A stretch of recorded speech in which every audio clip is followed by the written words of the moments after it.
Si hablamos en la primera, también conocido como toxicidad inmediata, ¿okay? O las alergias, ¿no? Aquí tenemos de anticuerpo IgE. Y en la 2 y en la 3, el anticuerpo es de tipo IgM e IgG. ¿Ok? Ahora, en la 2 y en la 3, la diferencia, ya que tienen los mecanismos mediados por anticuerpos, ambas, IgM y IgG, la diferencia es el tipo de antígeno. ¿Dónde está el? Está ahí. Si hablamos en la 2, el antígeno va a estar en la superficie de las matrices. Si hablo de la 3, el antígeno está soluble. ¿Ok? Entonces, y en la 4 es la que está mediada por respuesta inmunicelular. Activación de células T CD4 con sus mecanismos, ¿no? Producción de citocinas que activan macrófagos si tenemos fagocitosis, y TCD8 con acción citotóxica. Esas son las características en forma general. Si hablamos de la de tipo 1, ¿okay? Que está relacionada a la presencia del IgE, otro componente que resalta es la presencia de células T. Pero ¿cuál perfil de células T? TH2, productoras de interleucina. ¿Okay? Otras células que se encuentran de forma general en el tipo de hipersensibilidad son los mastocitos, porque son ellos, se supone que ya hemos mencionado, que van a estar sensibilizados, armados con la IgE en el receptor para funcionar. Y esto va a provocar la rápida degranulación de estos mastos. ¿Ok? En la de tipo 2, les mencioné, los antígenos están en la superficie, entonces aquí va a activar, justamente va a ausolizar y mediar fagocitosis por receptores de la porción de Fc en neutrófilos, ¿okay? Va a mediar activación de natural killer proveniente por el receptor Fc, va a activar complemento utilizando justamente esta IgM, esta IgG, activa complemento vía clásica, y esto resulta en un proceso inflamatorio y de destrucción del líquido. ¿Okay? Hay otros mecanismos involucrados que vamos a explicar más adelante cuando hablemos de tipo 2. En la de tipo 3 les mencioné el antígeno soluble. ¿Okay? Entonces, este antígeno soluble va a ser reconocido por anticuerpos. Entonces, voy a tener cadenas de antígeno, anticuerpo, antígeno, anticuerpo, se van a formar, ¿no? Justamente lo que se conoce como inmunocomplejos. ¿Okay? Ahora, dependiendo de la naturaleza de este inmunocomplejo, tenemos diferentes tipos de patologías. Podemos presentarse, por ejemplo, un inmunocomplejo de naturaleza autoinmune, y aquí tenemos, por ejemplo, asociado una patología como el lupus. Esto fue el tema de la semana pasada. ¿Okay? Tenemos, por ejemplo,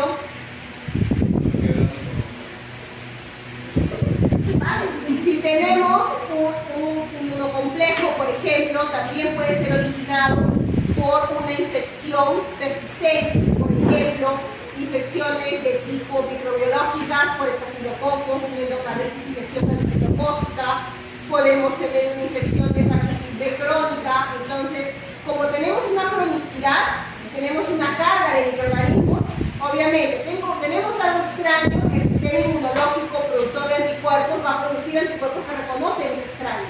Entonces se va informando antígeno, anticuerpo, antígeno, anticuerpo. El problema es que para que se genere esta patología, la de tipo 3, la remoción de esos inmunocomplejos que normalmente se da, se ve afectada por algún motivo. Y vamos a explicar esto más adelante. Y en el tipo 4, porque sabemos que es la célula. Y tenemos diferentes ejemplos también, vamos a ir hablando de eso. Entonces, en la de tipo 1, ¿no? Tenemos como antígeno, se denomina aquí un antígeno que se conoce como alérgeno. ¿Okay? Este alérgeno, para que me genere una TH2, es un antígeno proteico. Entonces, puede ser una proteína o puede ser una sustancia asociada a una proteína. Para dar TH2. ¿Ok?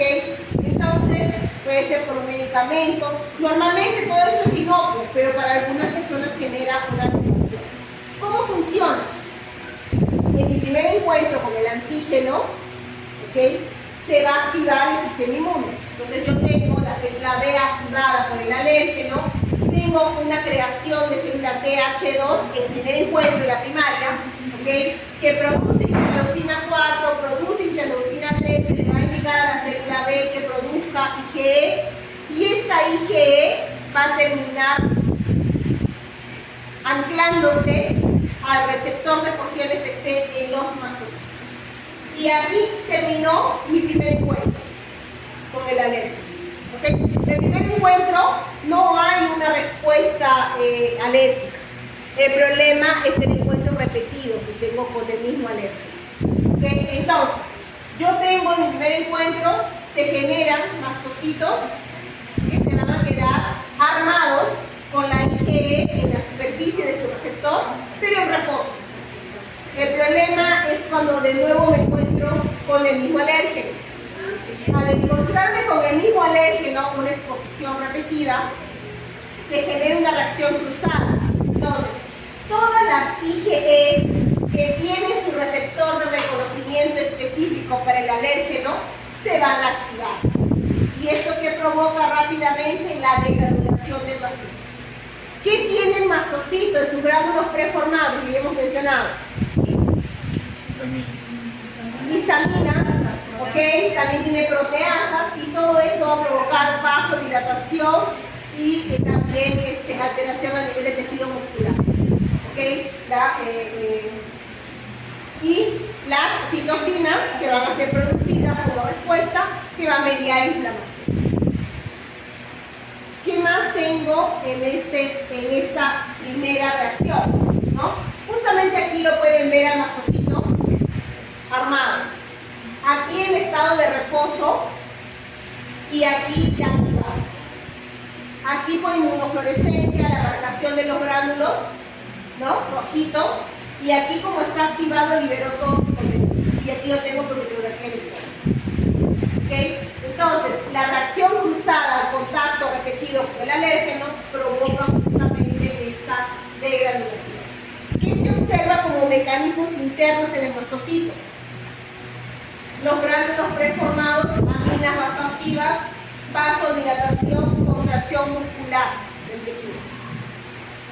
Tengo proteasas. Las proteasas, componentes enzimáticos, ¿qué es lo que van a hacer? Van a destruir tejido, van a dañar el tejido. Tengo la activación del ácido araquidónico, que resulta que la producción de prostaglandinas, leucotrienos, que de nuevo, de una forma redundante, van a provocar vasodilatación y contracción del tejido muscular. Y tengo la producción de citocinas, que pueden ser citocinas inflamatorias de acción endócrina como el TNF-alfa, o también citocinas como la interleucina 5, que va a llamar otros tipos celulares como los eosinófilos. ¿Ok? Entonces, yo voy a tener, ¿no?, varios componentes.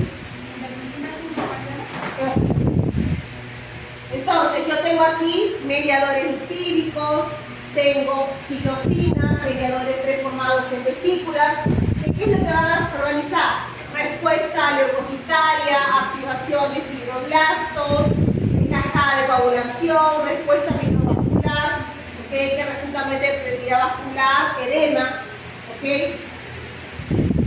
Y si yo recluto otras células, ¿qué tienen esas células? Porque si yo hablo de la predisposición de basófilos, de mastocitos, ¿qué tienen ellos? ¿No? Mastocitos, basófilos, ambos tienen histamina. Tienen componentes enzimáticos, proteasas, liptasas, fosfatasas, que degradan. Normalmente estos componentes enzimáticos degradan microorganismos, porque yo activo un mastocito, yo activo un basófilo cuando tengo una respuesta para el minto, y que normalmente, ¿qué es lo que haría? Destruye paredes de microorganismos como también bacterias, aparte de los mintos. Pero aquí no tengo nada de eso, no tengo microorganismos. Entonces todo lo que es producido es colocado directamente sobre el tejido, por eso es que lo destruye. ¿Okay? Entonces, yo tengo activación de mediadores, ¿no? Lipídicos. Tengo aquí también, ¿no? Prostaglandinas, leucotrienos. ¿Qué es lo que va a hacer todo esto? Provoca vasodilatación, broncoconstricción, ¿okay? Quimiotaxis, porque tengo factor activador de plaquetas también siendo producido. Tengo componentes como citocinas, todo de mastocitos y basófilos, que van a reclutar interleucina 3, que recluta más mastocitos para que se continúen armando con IgE. Tengo TNF-MIP1 que va a generar inflamación, reclutamiento de macrófagos, neutrófilos, ¿no? Polinucleares. Interleucina 4-13 para más producción de IgE. Interleucina 13 para aumento de secreción de moco por las células calciformes. Interleucina 5 recluta y activa eosinófilos. Ahora, llegan los eosinófilos, también tienen gránulos, ¿no? Y contenidos esos gránulos. ¿Qué es lo que tiene el eosinófilo? En los gránulos preformados tienen proteína catiónica eosinofílica y proteína básica principal. Normalmente estos componentes degradan pared del mito. Hasta ahí todo bien, o destruyen bacterias, pero aquí de nuevo no tengo nada de eso. Entonces, ¿qué es lo que va a ocasionar? Daño en el tejido. ¿Qué más? Yo tengo componentes enzimáticos, ¿no? Tengo producción de mediadores lipídicos, prostaglandinas, leucotrienos, ¿no? Que van a provocar broncoconstricción, que aumenta la producción de moco, los leucotrienos. Y tengo citocinas, que van a reclutar aquí en más células, que promueve más inflamación. Entonces, si yo hablo tanto de la histamina, que es una potente amina vasoactiva, ¿dónde la encuentro? Lo puede encontrar en el basófilo, ya quedamos en los gránulos preformados del basófilo, ¿okay? Y esto le permite a la histamina viajar por el torrente sanguíneo, porque el basófilo viaja por torrente sanguíneo, viaja por sangre, ¿okay? Si se encuentra en mastocitos, los mastocitos son células que se encuentran en tejidos. Entonces tenemos aquí histamina de recambio lento, estamos vinculando justamente la liberación de los procesos eléctricos. Pero también yo encuentro histamina, lo menciona aquí, en estado libre. ¿Por qué? Porque la histamina se puede formar a partir de histidina. ¿Y dónde encuentro la histidina? En diversos tipos de tejidos. Como por ejemplo la piel, aparato gastrointestinal, sistema nervioso central. Entonces, si yo tengo histidina en el tejido, esta histidina se puede transformar en histamina. ¿Por qué? Cuando tengo la presencia de esta enzima, la histidina descarboxilasa. Y ahí formo más histamina. ¿Okay? Entonces, todo esto es importante e interesante porque justamente tenemos receptores para histamina en diversos tipos de tejidos.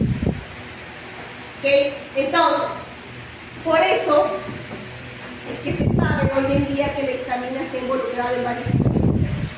Y esto justo surge a partir del estudio de los antihistamínicos. Cuando las farmacéuticas comienzan la producción y los estudios de los antihistamínicos para poder inhibir justamente estos procesos de alergia, se dan con la sorpresa que la histamina se encuentra, o sea, puede activar diversos tipos de tejidos porque hay diversos tipos de receptores. ¿Okay? Entonces, no solamente está involucrado en procesos de alergia, está involucrado en varios procesos. ¿Okay? Entonces, por ejemplo, relación, que si hablamos de inflamación, ¿no? Hablamos de incremento de producción de adrenalina, aumento de permeabilidad vascular, broncoconstricción, formación de coágulos, alteración de lo que es la producción de jugos gástricos y alteración de frecuencia cardíaca.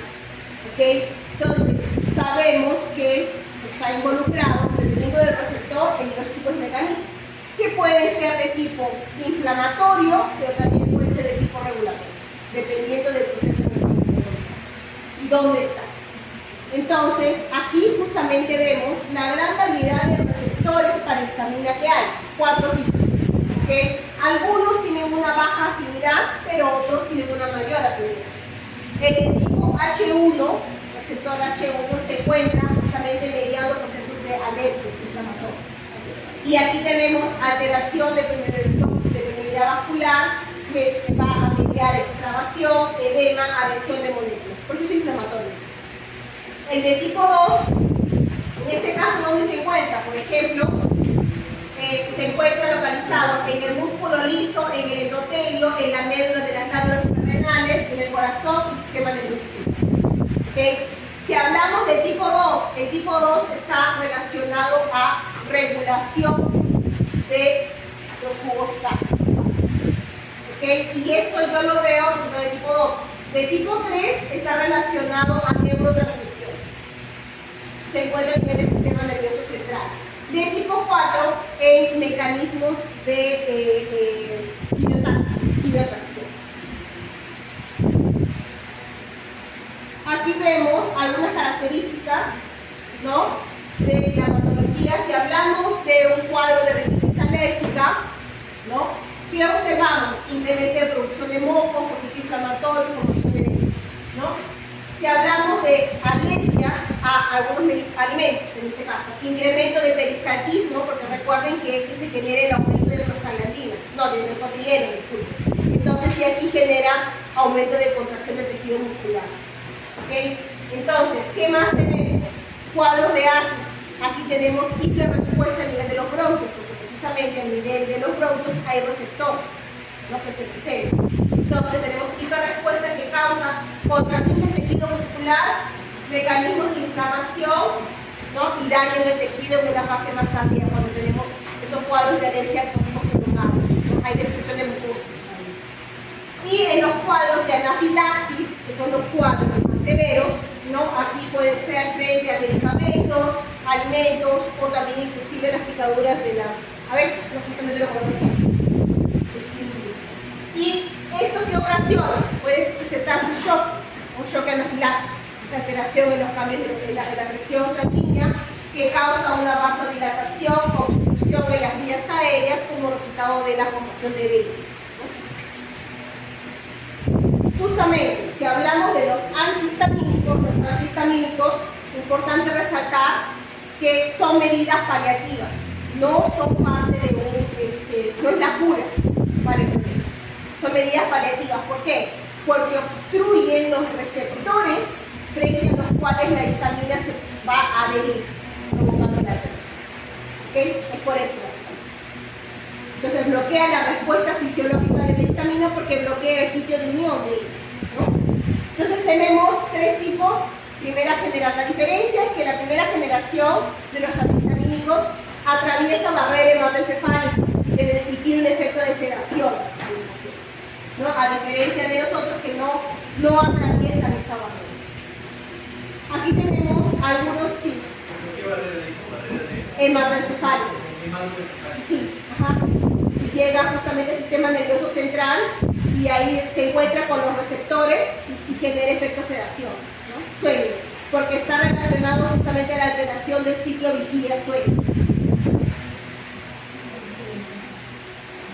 Entonces aquí son algunos ejemplos y aquí yo quería resaltar un tratamiento que es el uso de antileucotrienos como el Montelukast, que justamente obstruye la unión a un receptor, que es el receptor cistenil-leucotrieno. Está en donde, en células como los mastocitos, macrófagos alveolares, eosinófilos. ¿Qué es lo que sucede con este receptor? Este receptor para cistenil-leucotrieno es el sitio de unión justamente de los leucotrienos C4, D4, E4. ¿Okay? Entonces, este medicamento es utilizado en procesos de alergia por dermatitis y también rinosinusitis alérgicas. Vean aquí, el receptor cistenil-leucotrieno está a nivel de las vías aéreas y normalmente se unen, ¿no?, leucotrienos, pero con este medicamento que es un antileucotrieno obstruye y bloquea este sitio de unión de este receptor, por lo tanto los leucotrienos no encuentran dónde ayudar. ¿Okay? ¿Por qué es importante este receptor? Vean aquí arribita. Este receptor de cistenil-leucotrieno está relacionado cuando se activa a la producción de componentes que reclutan eosinófilos. Los eosinófilos ya vimos que tienen, ¿cierto? Tienen componentes en sus gránulos preformados que ¿qué es lo que hacen? Destruyen mucosa. Destruyen mucosa. Tenemos también este receptor que está relacionado relacionado al incremento de la producción de componentes, justamente los leucotrienos, que están relacionados a la contracción del tejido muscular, que es la broncoconstricción en un paciente asmático, por ejemplo. ¿Okay? Y la inducción de aumento de producción de moco, o sea, la hiperrespuesta, ¿okay?, de producción de moco.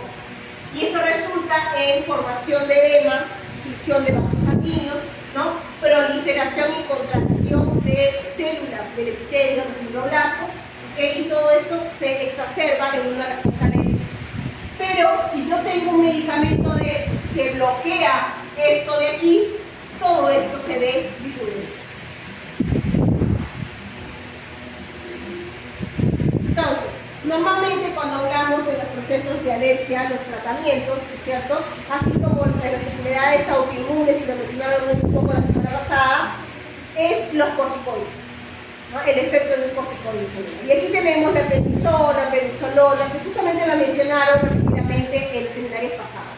¿Okay? Entonces, ¿cuál es el efecto de esto? Disminuye inflamación. ¿Cómo? Disminuye la producción de las citocinas inflamatorias. Tengo disminución de interleucina 1, TNF, GM-CSF, que está relacionado al reclutamiento endocrino, ¿no? Interleucina 3, 4, 5 componentes inmutables. Entonces tengo todas las citocinas relacionadas a inflamación disminuidas. Sí, también. ¿Por qué? Porque aquí yo tengo disminución de mediadores lipídicos. Inhibe producción de fosfolipasas. O sea, la activación de las enzimas que degradan ácido araquidónico también están aquí inhibidas por un corticoide. ¿Okay? Entonces yo tengo disminución de fosfolipasa A, disminución de ciclooxigenasa, ¿okay?, y esto que provoca disminución de prostaglandinas y leucotrienos. Todo el proceso inflamatorio que resulta justamente en los signos clínicos como la fiebre se ve disminuido por el corticoide. ¿Okay? Ahora, también aquí yo tengo disminución de la producción de intermediarias especies reactivas como el NOS, ¿no? Por lo tanto tengo disminución de ¿qué? De óxido nítrico. ¿Qué más? Si yo disminuyo inflamación, entonces las moléculas de adhesión para el rolling también tengo que disminuirlas. Y eso hace también un corticoide. Disminuye moléculas de adhesión. Si disminuye moléculas de adhesión, no hay migración, no hay rolling, no hay inflamación. ¿Okay? Y aumenta la producción de enzimas como las endonucleasas. ¿Qué es lo que hace? Aumenta la producción de apoptosis. Todas esas células que fueron creadas durante el proceso de inflamación, les indica, ¿saben qué? Entren en apoptosis. Disminuye todo, ¿no?, rápidamente. ¿Okay?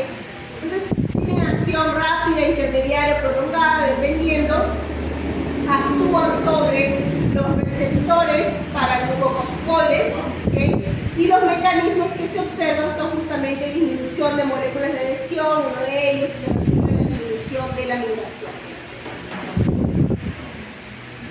Ahora, los tratamientos, justamente un cuadro de profilaxis, la epinefrina, ¿no? Y este de aquí, la epi, ¿qué es lo que causa?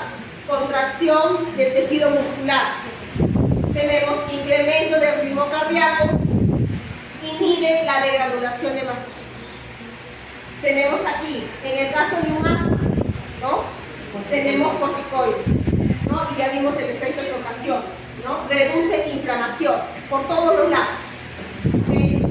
Aquí tenemos en el cuadro de alergias, parte de los tratamientos, uno de ellos es la desensibilización. ¿Qué es lo que se busca? Ya hemos visto cuando tenemos un cuadro de alergia, una de las características clásicas es el aumento de la producción de IgE, ¿no? Pero este tipo de producción, aquí en este caso, activa mastocitos y provoca degranulación. Lo que se busca en los tratamientos, ¿no?, contra los diversos tipos de alérgenos es promover un cambio en esa producción de inmunoglobulina E. Y en lugar que el paciente, ¿no?, que presente este tipo de respuesta atópica produzca IgE, se intenta que produzca IgG. ¿Y cómo se hace? Generalmente se le dan dosis pequeñas, continuas del alérgeno que le provoca la alergia, para intentar hacer un cambio en la respuesta. ¿Por qué? Porque el receptor que se encuentra a nivel del mastocito no tiene afinidad para unirse a la IgG. Entonces, si yo genero IgG contra ese alérgeno, no activaría más el mastocito. ¿Okay? Y eso es lo que sucede con las personas que no son alérgicas. No producen IgE, producen IgG, es la respuesta normal. No producen IgE, producen IgG. ¿Okay? Entonces, pero una persona alérgica produce mucha IgE. Entonces termina armando más mastocitos. Por eso es que cuanto más exposición repetida se tiene al mismo alérgeno, el proceso de alergia se hace más severo. O sea, lo que al inicio inclusive demoraba un poco o te daba solamente un leve estornudo y pasó, después te vienes estornudando de forma continua o hay escozor en ojos, en piel, o sea, se va exacerbando la respuesta precisamente porque vas armando más mastocitos y estos al mismo tiempo van degradando mayor cantidad, entonces se va exacerbando. ¿Ok? Entonces, bueno, aquí las reacciones más graves, que son los tipos de shock anafiláctico, ¿sí? Entonces, para tratarlo se le da dosis pequeñas del mismo alérgeno, o sea, para generar una respuesta. ¿Cómo O sea, para tratar, por así decirlo, se le da una dosis, como el antígeno, por así decirlo, para generar IgG y no IgG. Se le da dosis pequeñas, pero son tratamientos largos, no es de buenas a primeras que va a cambiar. Eso lo hacen los médicos inmunólogos. Sus tratamientos en donde se intenta cambiar el tipo de respuesta. Entonces, si tienes una alergia a un tipo de componente, primero que el paciente cuando llega con un problema de alergia, es difícil identificar a qué es alérgico. No es cierto, primero tiene que encontrar. Entonces, en estas pruebas se les hace justamente las pruebas como las pruebas de TIC, ¿no? En donde se le va a identificar, se permite identificar en qué momento se forma el sistema, contra qué alérgeno se forma. Entonces, si la reacción es muy severa, se inician estos tratamientos prolongados. Son tratamientos largos, ¿no? No es así tan rápido, pero la idea es al final lograr un cambio en la respuesta, por pequeñas dosis. Pero si se está produciendo esa IgG, ¿qué pasa si recibe un antígeno extraño, por ejemplo, alguna enfermedad? ¿No sería tan efectivo contra la enfermedad en ese caso por respuesta? Es que recuerda que en todo caso la respuesta inmune adaptativa es específica, antígeno específico. Si estás probando contra un determinado alérgeno, lo que estás modificando es la respuesta solamente para ese componente. Otros antígenos son diferentes. Tú estás sometiendo al paciente con dosis pequeñas de ese componente únicamente. Sí, pero a lo que me refería era, por ejemplo, había un tiempo específico en el que la respuesta cesaba, ¿no? Para controlar y esperar prepararse, toda la cantidad necesaria en caso de una infección por otro tipo de enfermedad y así la respuesta sea efectiva. A eso me Ahí te refiero. refieres a la contracción. Ajá, la contracción, claro. Bueno, en ese caso es que no que la respuesta para el otro componente sea ok. Es que cuando hablamos de respuesta inmune, yo les mencioné, es importante que se contraiga la respuesta, ¿ok? Pero aquí también es importante que la respuesta que se genere sea frente a antígenos semejantes de naturaleza. Si yo estoy intentando hacer una desensibilización contra un alérgeno como el polen, por ejemplo, la respuesta que se genera frente a este alérgeno va a ser diferente de la respuesta que se va a generar frente a una infección viral. Son componentes diferentes en su estructura inicial. Entonces, por eso es que inclusive cuando hablamos de vacunas, se puede vacunar a un individuo para varios tipos de vacunas con diferentes componentes, claro que sí. No es necesario que yo espere una, después espere otra, pero hay una excepción, y es cuando el componente de la vacuna es semejante. Por ejemplo, si estoy hablando de un virus atenuado, ¿okay? Entonces si tengo varias vacunas de virus atenuado, yo no puedo aplicar la misma vacuna del mismo origen del virus al mismo tiempo, porque ahí sí tengo un problema con la contracción de la respuesta y la alteración de la respuesta específica. Entonces no habría problema. ¿Ah? Entonces no habría problema. No habría problema, porque yo estoy generando mecanismos de respuesta diferentes. ¿Ok?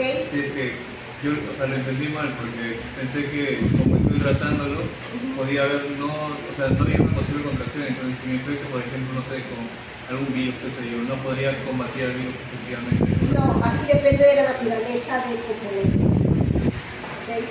Por eso es que muchas inmunizaciones se pueden dar al mismo tiempo. Cuando hablemos la semana que viene de vacunas, vamos a ver que, por ejemplo, en algunos lugares del país, ¿no? Hay comunidades en donde es difícil la inmunización de los niños. Entonces, cuando se hace campañas, se llevan todas las vacunas posibles que hay al mismo tiempo y al niñito que lo tienes ahí, que tiene que viajar, primero en carro, en canoa y a pie, ¿no es cierto? Le das todo lo que puedes al mismo tiempo, porque es probable que nunca más lo vuelvas a ver.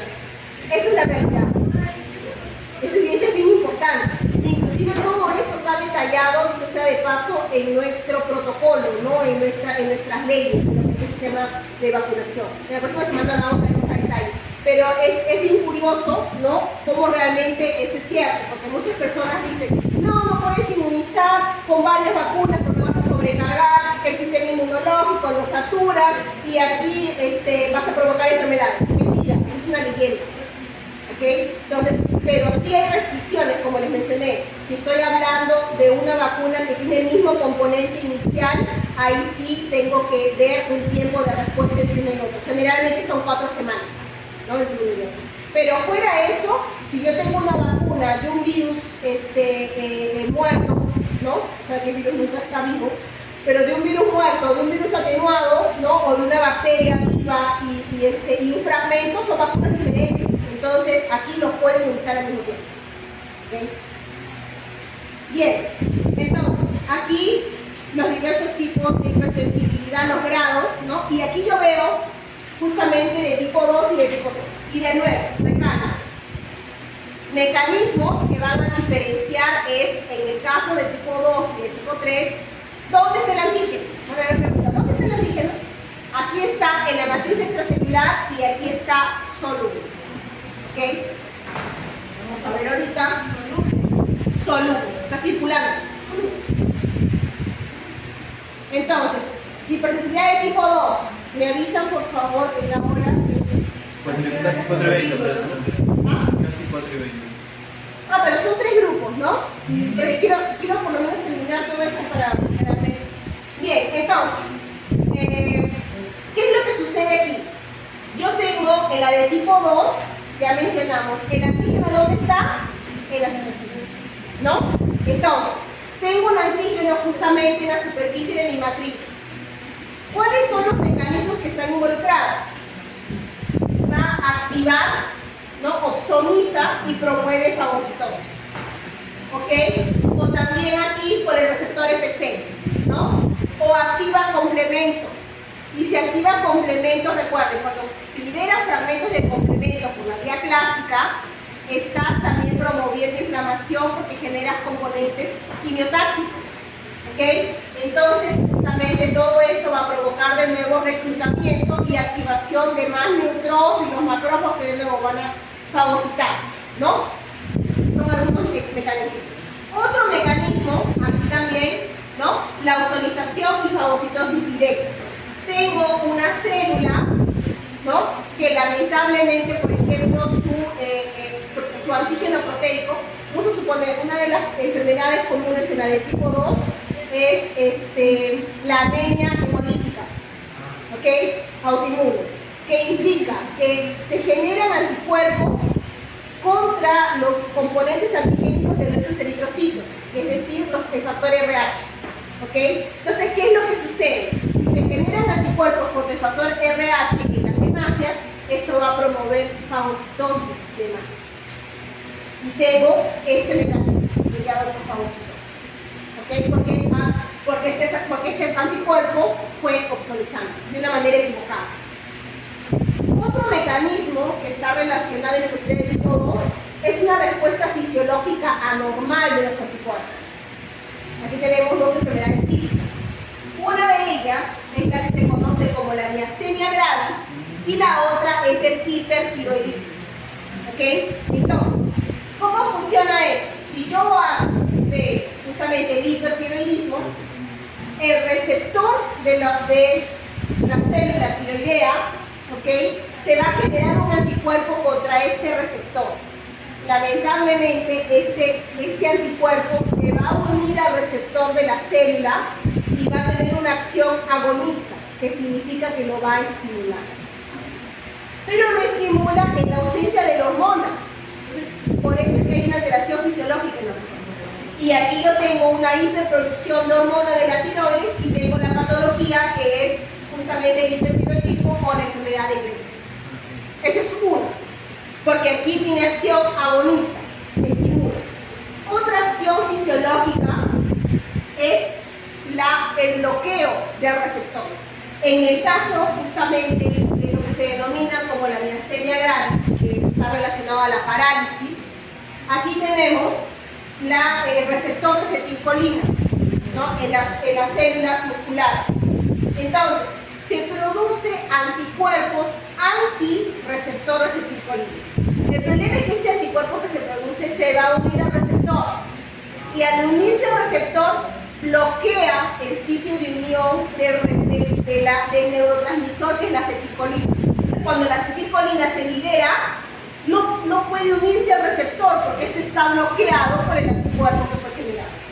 Entonces, como no hay contacto del neurotransmisor con su receptor, yo tengo inhibición de la transmisión neuromuscular. ¿Y qué se observa? Parálisis. ¿Okay? Esas son respuestas fisiológicas alteradas frente a la producción de anticuerpos. Están formando parte de la patología de una hipersensibilidad de tipo 2. ¿Okay? Entonces, cuando hablamos de mecanismos, está muy bonito. Entonces, aquí tenemos otras enfermedades, ¿no? Aquí está la que les mencioné, la anemia hemolítica autoinmune, ¿okay? Que se reconoce el factor RH en las hemácias.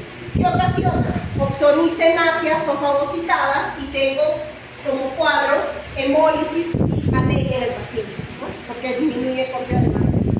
Tengo la púrpura trombocitopénica autoinmune. También aquí se produce un anticuerpo contra los antígenos de las plaquetas. Entonces, las plaquetas son reconocidas como algo extraño y son fagocitadas. ¿Y qué es lo que tengo? Sangrado. Entonces, tengo disminución de conteo de plaquetas. El pemphigus vulgaris. El pemphigus vulgaris es una enfermedad en donde son producidas proteínas contra justamente el nivel de nuestra epidermis. Nuestras células no son unidas por componentes como las caderinas, no unen las células, ¿okay? A nivel de la epidermis. Entonces, lo que va a hacer aquí, se va a producir proteínas, ¿okay? Contra estas moléculas de adhesión de nuestras células, y lo que va a provocar destrucción. Entonces, se provoca destrucción de las células del epitelio, ¿okay? Por liberación de componentes enzimáticos como las proteasas, y yo tengo, al ver alterado, presentan unas vesículas a nivel de la epitelio, en la epidermis y también en las mucosas. La enfermedad de síndrome de Gutt-Pasteur, que en este caso hay la producción de anticuerpos contra proteínas no colagenasas y provoca alteraciones, por ejemplo, del riñón o el pulmón. Tenemos aquí la fiebre reumática, ¿no? De tipo 2, que es justamente lo que les expliqué con el estreptococo.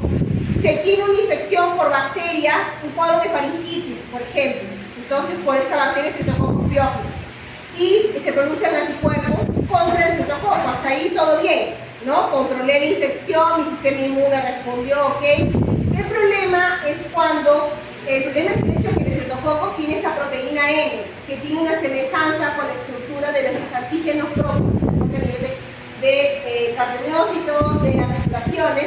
¿Y qué es lo que provoca? Que este anticuerpo que fue producido contra el estreptococo reconozca nuestros antígenos propios en el tejido y lo destruya.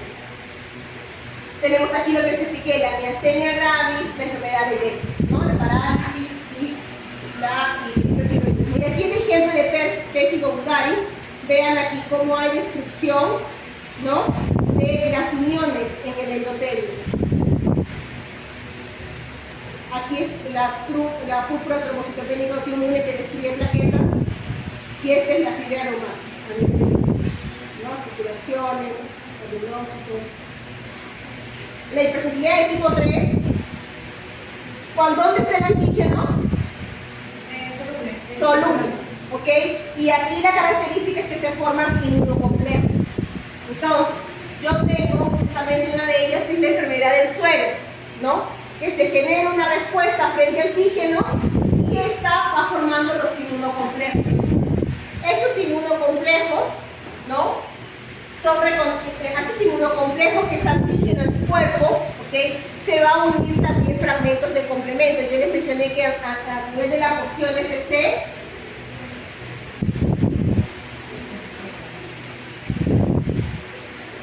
yo tengo mi inmunoglobulina, ¿ok? Y aquí generalmente yo tengo los dominios de inmunoglobulina, ¿cierto? Que les mencioné. Entonces, la porción FC es esta. Entonces, cuando hablamos de receptores de porción FC, se encaja justamente aquí. Pero estos dominios de inmunoglobulina también les sirven como sitios de unión a fragmentos de complemento. Entonces, los fragmentos de complemento, justamente aquí, por ejemplo, C3b, se va a unir a en este lugar, la porción FC. Y si se une un fragmento de complemento, va a haber receptor para complemento que lo reconozca como extraño. Y al reconocer el C3b que está obsolizando al anticuerpo con el antígeno, va a activar fagocitosis. ¿Okay? Va a activar justamente aquí componentes que liberan, que va a provocar daño en el mecanismo. ¿Okay? Tengo activación de complemento por vía clásica. Los fragmentos de complemento tienen acción quimiotáctica, reclutan mastocitos que degranulan, ¿no? Y aquí tengo proceso inflamatorio. ¿Okay? Aquí un detalle importante que nos lleva a la formación de inmunocomplejos es que normalmente cuando son formados estos inmunocomplejos son removidos, es decir, barridos, limpiados por el sistema retículo endotelial. Hay receptores que remueven estos inmunocomplejos de tal manera que los llevan, ¿no?, hasta para ser eliminados. ¿Okay? Y hasta aquí no había problema. El problema es cuando el sistema retículo endotelial, frente a la grande producción de inmunocomplejos, no se da abasto para poder eliminarlos. Estos inmunocomplejos que estaban solubles terminan depositándose en los tejidos y aquí provocan de nuevo activación de células fagocitarias, promueve inflamación de tejidos. ¿Okay? Entonces, por la naturaleza de los inmunocomplejos, yo puedo tener inmunocomplejos originados por infecciones persistentes, pero infecciones que son persistentes y crónicas, pero de una baja carga antigénica. Por ejemplo, una patología como una endocarditis estafilocócica o una infección por un Streptococcus viridans, que es una bacteria que se encuentra formando parte de la microbiota, de la cavidad oral. O, por ejemplo, una infección por malaria. Ustedes saben que por patógenos como protozoarios, como el Plasmodium, ¿no es cierto?, se tienen infecciones constantes, que van terminando justamente con la reactivación de este protozoario y provoca daño y el antígeno está presente. Entonces, si tengo un antígeno presente, ¿no?, de una infección, el sistema inmune va a continuar produciendo anticuerpos contra ese patógeno. Y esto va a terminar de nuevo formando más inmunocomplejos, antígeno-anticuerpo, antígeno-anticuerpo. ¿Ok? ¿Qué más? Este es en el caso de infecciones persistentes. Una hepatitis B crónica, por ejemplo, ¿no? Va a haber constante producción de anticuerpos contra el virus de hepatitis y esto va a provocar la producción de inmunocomplejos. Yo tengo aquí otro tipo de origen de inmunocomplejos, es cuando tengo pacientes con enfermedades autoinmunes. Entonces, como el lupus, por ejemplo. En el caso del lupus, yo tengo reconocimiento de autoantígenos que se forman autoanticuerpos. Y esto va formando de nuevo inmunocomplejos. De de tipo autoinmune. ¿Ok? Entonces, estos inmunocomplejos de forma constante en esta patología, en esta enfermedad, se depositan en tejidos y generan daño. Por ejemplo, los cuadros de glomerulonefritis, por ejemplo. Inmunocomplejos por presencia de componentes externos, de antígenos externos. Aquí, ¿cómo funciona? Bueno, en este caso, por ejemplo, hay enfermedades que son características, como la enfermedad de los granjeros o la enfermedad de los cuidadores de las palomas. Aquí tenemos de forma constante a estas personas exponiéndose a la presencia de hongos en las heces de los animales. ¿Ok? Entonces, si están expuestos a la presencia de hongos, entonces estos ingresan por el aparato respiratorio, son personas inmunocompetentes, claro que sí, pero la constante exposición a estos antígenos provoca todo el tiempo que el sistema inmune produzca anticuerpos. Y esto de nuevo, inmunocomplejos, y en algún momento, como el sistema reticular endotelial no consigue eliminar todo lo que se ha formado, estos se van depositando y se generan las patologías. Cuando hablamos de inmunocomplejos, una característica muy importante es que hay tamaños de inmunocomplejos. Normalmente los inmunocomplejos grandes en tamaño y los intermediarios son eliminados fácilmente por el sistema reticular endotelial porque los reconoce rápidamente. El problema son estos inmunocomplejos de tamaños pequeños que se dificultan su remoción, o sea, su limpieza. Entonces, ¿qué hacen? Se quedan ahí, ¿no?, circulando hasta que se depositan. Aquí, para que tengan idea, que el tipo de antígeno, cuando hablamos de tipo de antígeno en el caso de por ejemplo, de la especificidad de tipo 1, estamos hablando de antígenos de tipo ambiental, como mayoría de los casos, ¿no? En el caso de los antígenos que originan la especificidad de tipo 3, puede ser de tipo autoinmune, pero puede ser por antígenos de microorganismos, ¿no? Como les mencioné, protozoarios como la malaria, o también parásitos como el toxoplasma, las filariasis, ¿ok? ¿Ok? ¿Cómo? ¿Cómo? Las yardiasis. En este caso tenemos paludismo, la lepra, el trypanosoma cruzi, ¿ok? Tenemos sífilis, el treponema, ¿ok? Las aspergillus cuando hablamos de hongos, ¿no? Aspergillosis. Bueno, esta es la parte de los mecanismos 2 y 3, y aquí tenemos algunas enfermedades asociadas al del tipo 3. El lupus, donde se producen anticuerpos contra componentes propios, DNA, nucleoproteínas, y aquí tenemos cómo se manifiesta: cuadros de nefritis, artritis, vasculitis, la glomerulonefritis postestreptocócica, y aquí de nuevo se originan anticuerpos contra un patógeno. El problema es que terminan depositándose en riñones, por ejemplo, y ocasiona la patología, ¿no? Tenemos aquí la enfermedad del sueño que les mencioné contra varios antígenos, ¿no? Y la reacción de Arcus. Y también aquí la poliarteritis nodosa. En este caso se generan anticuerpos de forma constante para una infección crónica por hepatitis B. Y estos inmunocomplejos se depositan en vasos sanguíneos. Genera destrucción de vasos sanguíneos. ¿Okay?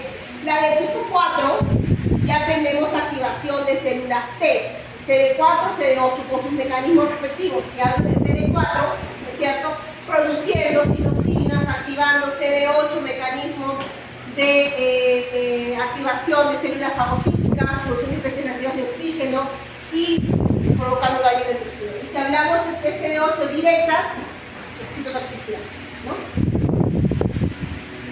Algunas enfermedades asociadas a la posibilidad de tipo 4, ¿no? Por ejemplo, la diabetes de tipo 1, en donde son producidas la activación de células T contra justamente los antígenos de los islotes pancreáticos. Artritis reumatoide, activación de células T contra las uniones de antígenos, ¿no? En la esclerosis múltiple, activación de células T contra las proteínas de la mielina que destruye, no provoca de minimización. Tenemos aquí una enfermedad como la enfermedad de Crohn, por ejemplo, enfermedad inflamatoria del intestino. ¿Okay? Tenemos otras como la dermatitis de contacto, como por ejemplo las reacciones de reconocimiento a componentes como el níquel, ¿okay? O la hiedra venenosa, plantas.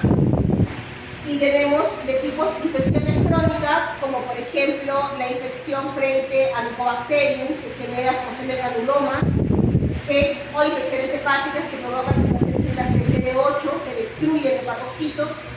¿Okay? Aquí el ejemplo de dermatitis de contacto, donde básicamente yo tengo en el caso por el contacto con la planta. Esta planta, que es la hiedra venenosa, libera un componente propio de ella que se conoce como urushiol. Este componente, ¿qué es lo que va a hacer? Va a actuar sobre nuestros granulocitos. Y lo que va a hacer, va a alterar los antígenos propios de nuestros células. Y va a provocar nuevos antígenos, que se conoce como neoantígenos, antígenos alterados. ¿Ok? Que en este caso, como es algo extraño, las células de Langerhans, las células dendríticas, ¿no?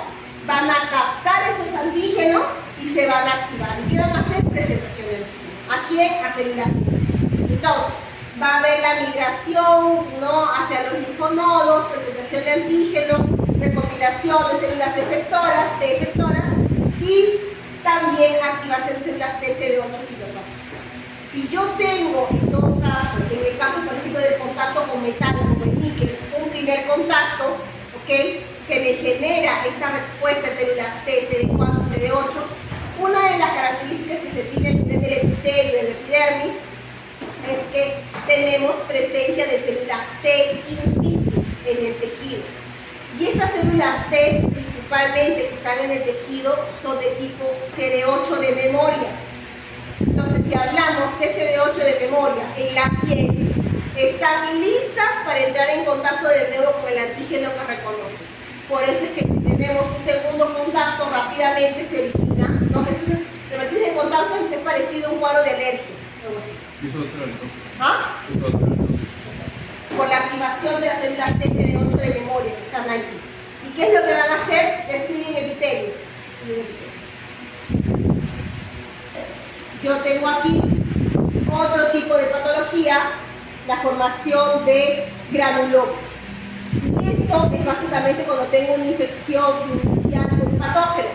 ¿Okay? Un patógeno, en este caso, que se genere una respuesta de perfil Ph1, ¿okay? Y en este caso, el patógeno más común que se explica es el Mycobacterium. ¿Okay? El problema de la infección por el Mycobacterium en un primer contacto con esta bacteria es que en algunos casos no consigue ser eliminado totalmente, a pesar de tener un paciente con un sistema inmune competente. Entonces, ¿qué es lo que sucede? El sistema inmune, como no consigue eliminarlo, ni la innata ni la adaptativa, lo que va a hacer, va a aislarlo. Entonces, tengo mi bacteria que no consigo matar, pero yo no quiero que esa bacteria que está a nivel de mis pulmones viaje a otros tejidos, por vías linfáticas o por vías sanguíneas. ¿Qué es lo que hago? Lo aíslo en medio del tejido. Y eso es lo que se forma, lo que se conoce como el granuloma. ¿Okay? Entonces, yo tengo una respuesta TH1 que forma granulomas, que es el reclutamiento de varios tipos celulares.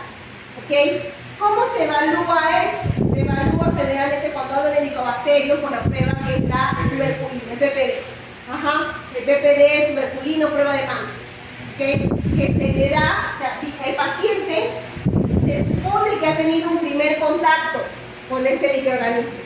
¿Okay? Entonces, este primer contacto y por infección primaria o vacunación se queda allí. Y ¿cómo voy a desencadenar esta respuesta? Cuando le doy precisamente el antígeno, no que provoque la reacción. En este caso por la prueba de PPD, que se da de forma intradérmica y se evalúa en un plazo de 48 horas la formación del epitelio. Este es medido, ¿no? Y se da como resultado positivo o negativo. Entonces ahí se sabe que la persona ha tenido un primer contacto con ese antígeno. Entonces, esta es la formación del granuloma. reporte histológico, grandes rasgos. Pero aquí yo tengo la formación del granuloma, mejor.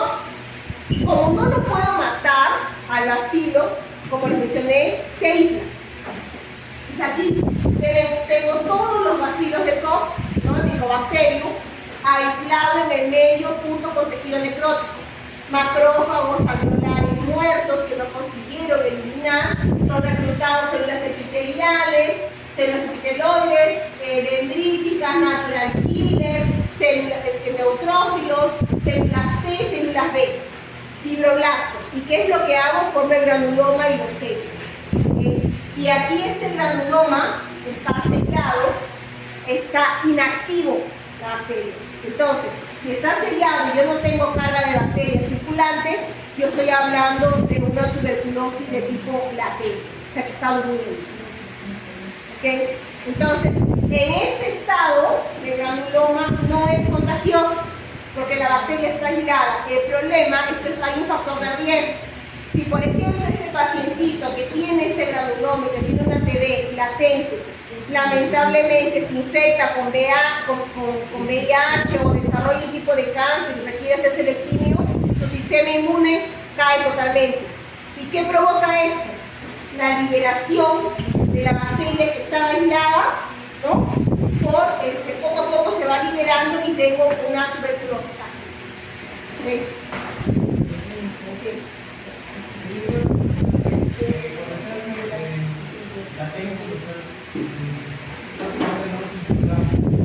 Claro, no es contagiosa. ¿Se refiere? Sí, no es contagioso, exactamente, no es contagioso. ¿Por qué? Porque la forma de contagio de tuberculosis es por esputo, por partículas de aerosol. Y en este caso, esto está aislado. Entonces, si le haces una prueba de esputo a un paciente que tiene TB latente, no le vas a encontrar la bacteria. Porque no está allí. No es liberado, no es contagioso. Y el paciente tampoco presenta clínica. Por eso es que una TB latente es difícil de identificar. ¿Cómo identificas una TB latente? Generalmente cuando le hacen pruebas a los familiares o a las personas que han tenido en contacto con un paciente que está con la clínica de tuberculosis activa. Si estamos hablando de un paciente que está enfermo, que está diagnosticado, en tratamiento y todo lo demás, hay que diagnosticar, o sea, hay que evaluar a sus cuidadores, a sus parientes que conviven con él. Porque a pesar de que no desarrollen la clínica, es probable que ellos tengan la latencia. Y es un factor de riesgo, como les menciono, porque inclusive con la edad, ustedes saben que con la edad hay alteraciones en la respuesta inmune. Entonces, esto podría provocar que se active, ¿no? Entonces, hay factores también muy importantes que se toman en cuenta. Principalmente infecciones que disminuyen la respuesta inmunológica, como el VIH, ¿no? O un cáncer que requiere quimio. Bueno, aquí el concepto de PPD, justamente, que se puede manifestar la toxicidad del organismo frente a proteínas de base. Y este cuadrito, para finalizar, cuando hablamos de las características de cada una de las hipersensibilidades, el tipo de antígeno, los mecanismos efectores que les mencioné, una es de anticuerpos, las células T, qué anticuerpos, ¿no? Las diferencias, mecanismos de cada una, ¿okay? Qué consecuencias puede llevar la respuesta, pruebas diagnósticas y algunas enfermedades asociadas. ¿Okay? Ese es el cuadrito. Y hasta aquí sería el tema de la clase. ¿Alguna pregunta? ¿No? Ok, entonces 10 minutos, hacemos el break, 10 minutos y de ahí iniciamos con el grupo B4. No, B1. No, B4. B4 porque es hipersensibilidad 1. Entonces eso. Ok, entonces, recuerden, B4, B1 y B3. Ok, en ese orden. En 10 minutos. Son 4 y 44, creo.